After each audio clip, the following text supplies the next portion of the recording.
ফাটা পানি খোলা থাকলে বুঝলো ফাটা। জোয়ারের সময় পানি নীল থাকে, পানি অনেক বড় ফাটার সময় পানি খোলা হয়ে যায়।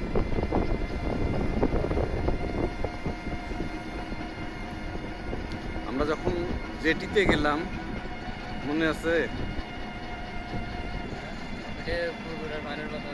কোস্ট গার্ডের ওখানে যখন গেলাম ওই সময় জোয়ার ছিল, আমরা থাকতে থাকতেই ভাটা শুরু হয়ে গেছে।